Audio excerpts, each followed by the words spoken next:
So far we've looked at some of the possibilities in our drop D. We've looked at the intervals of thirds, sixes, tenth intervals. We've looked at the chords in the open position. We've added colours to those chords.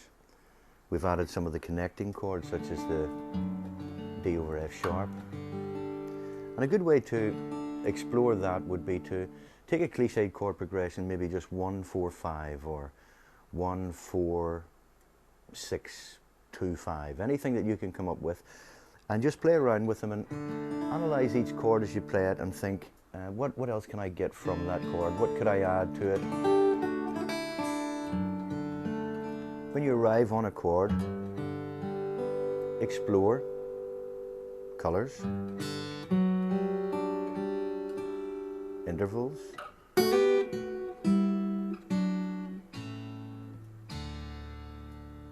and you'll come up with all sorts of stuff if you keep shuffling the ideas around. Another topic that we haven't mentioned yet that you already should be aware of would be the pentatonic scale. And if you've practiced from previous lessons the double stops in pentatonic, these can also be another colour to add to your playing.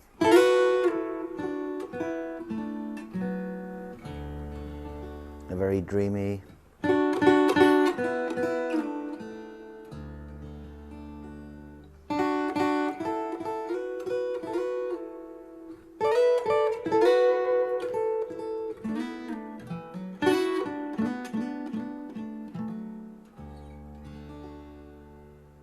and if you're not familiar with the pentatonic scale, basically it's just your major scale with the fourth note and the seventh note left out. So any position that you know already of the major scale, simply leave out the fourth note and the seventh note, and you've got your newly formed pentatonic scale. And by joining the dots, or playing two strings at a time, you can come up with all sorts of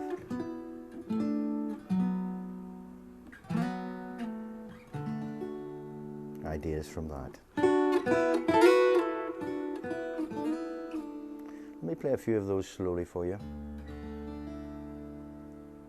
I'll use some from the A form of D. Straight line, straight line, frets 4 and 5, straight line, straight line, straight line, angle. Here's some for you in the G form. Remember that this is no longer our D note, so we use the open D. Then we have straight line, angle, frets 10 and 9, straight line, straight line, straight line, straight line, straight line. The E form, straight line, angled, frets 12 and 11, frets 9 and 10, frets 12 and 11, straight line, fret 9, straight line, fret 12, straight line, fret 9. Combinations of these.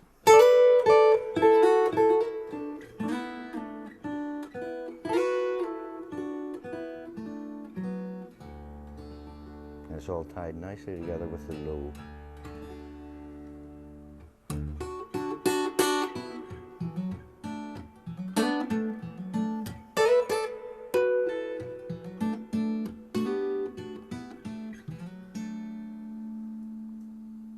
Some pentatonic ideas, combine them with your intervals that you've already learned.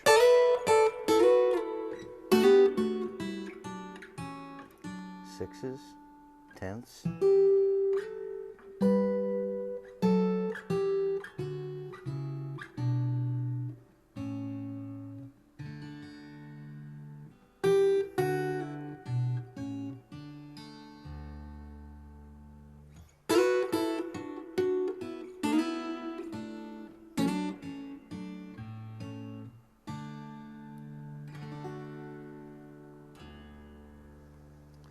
Another thing I'd like to mention would be the use of the low, the lower octave of a very Irish Celtic type sound.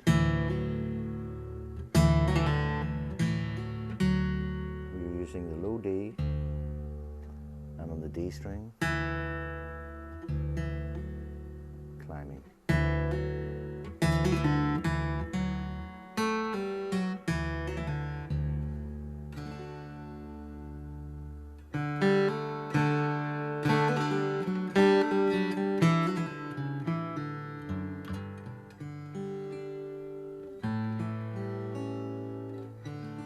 Let me just play that using the finger stand.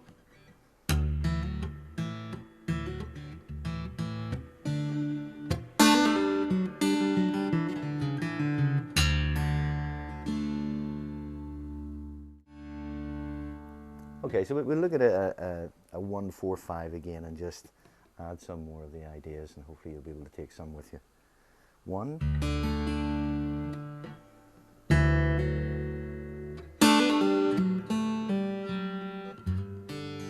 our 4 chord, and we'll look for colors, our 5,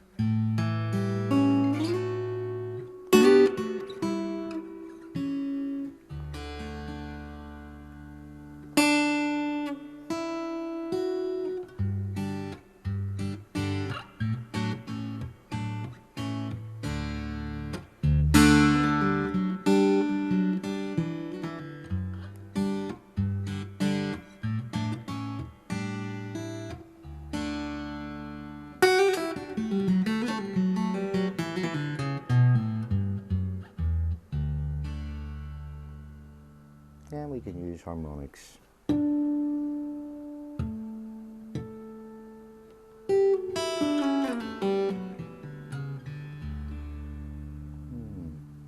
So the harmonics, right up here on the 7th fret, and scale notes, and lots of open strings.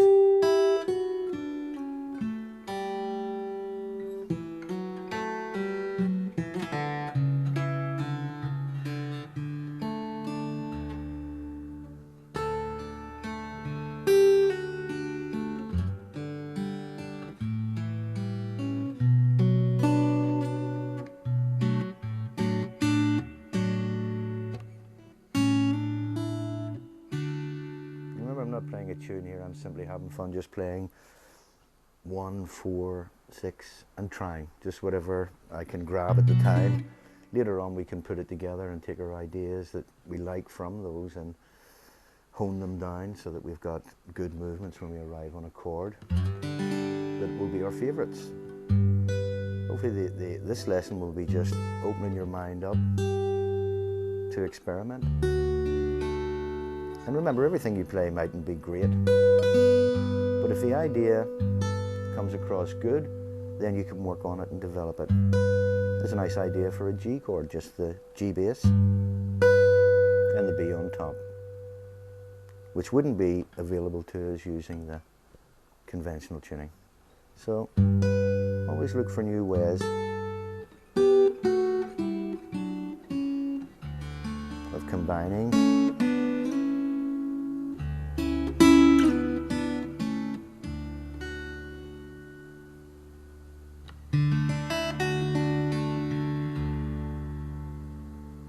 and remember the rhythm or the style that you use, plectrum, fingers, will also change the colours and give it different sounds, a different palette basically.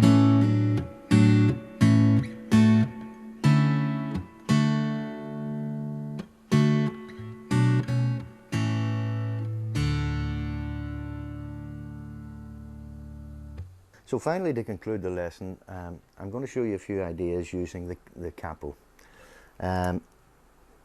Drop D tuning is great, as you can hear, for playing in the key of open D, but it also can be used to play in E or F, but to utilize all the material that we've learned today. So let's say we're going to play a song in the key of E, but we want to have that lovely dropped sound on the bass end and all the open string facility with the intervals, etc. So we simply bring up from D, we bring our capo up a whole step, place it fairly close to the fret. This avoids any putting it out of tune basically.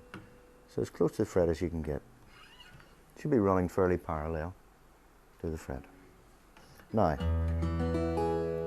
everything we've learned already now takes on a new sound.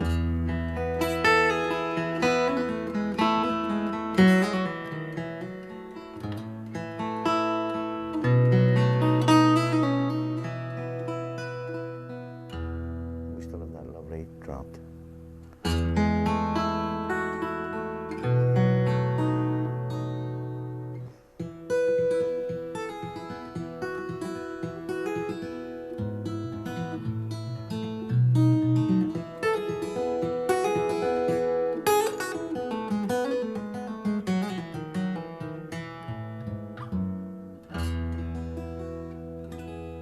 Again, this opens up the guitar for us so that keys of E or F will have that lovely textured sound, not only just playing in the key of D.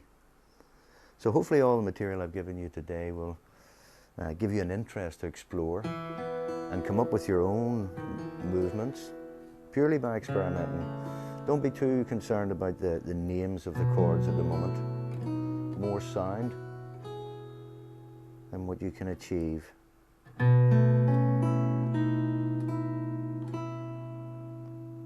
Let's say that chord again.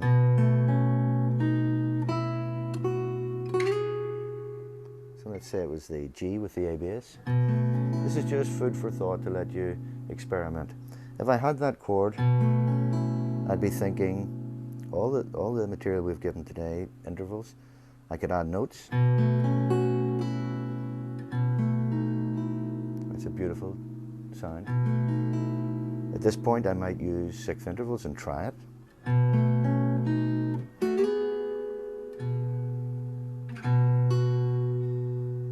I might try different colors.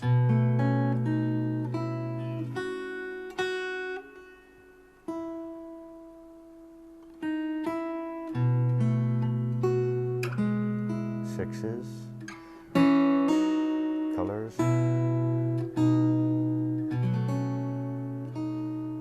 and back home to the one. So whatever chord that we land on, remember, just think for a moment, how could you improve it? Could you add more color? Even if you have to change the fingering.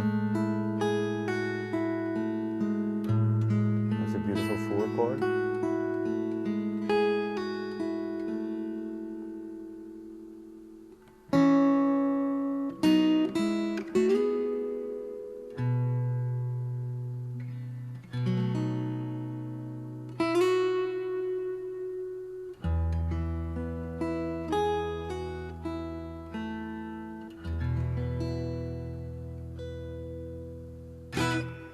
I hope you've enjoyed today's lesson and it's given you enough information to explore yourself. Some later date we may come back and revisit and maybe take a piece and explore it. But thank you very much.